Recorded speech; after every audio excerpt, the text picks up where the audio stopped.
that schools don't understand? Like, what do you wish that schools understood that you know? Like, every teacher will tell you, like, I can't teach you if I don't have your attention.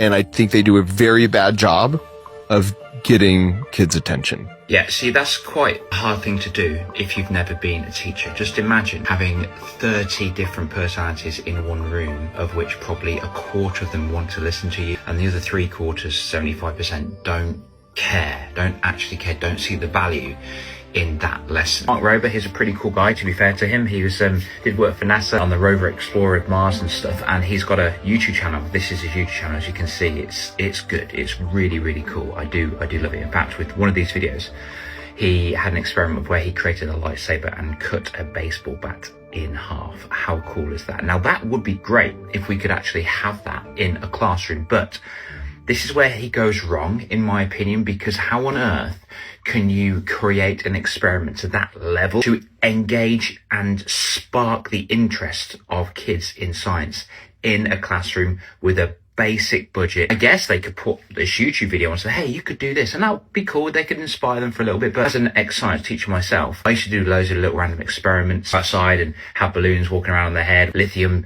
explosion tests and things like that. It was really fun. It was really cool, but you can't do that all of the time. I think it's a bit harsh to teachers saying that teachers don't get this right and they get it wrong, because they're dealing with a certain amount of resources. They've got over resource of input from students hourly, not even daily, hourly, different range of students with different needs. I've got to look up for the behavior before they actually dig into the experiments that he's claiming they should be doing, and also a limited output. So he's got a huge input, but a limited output of resources of how a teacher can entertain these kids. I thought that was a bit unfair, really. I love it. I think it's brilliant. He's a great guy. He's worked so hard, and his YouTube is brilliant. But I just think he was a bit off course with what he said just here. If you're a teacher, especially if you're a science teacher, do you do anything in particular to engage students? You can't do that for 6 times a day, different experiments every single day. You will be burnt. Teachers are burnt out enough with the amount of stuff they have to do. It's absolutely ridiculous. And now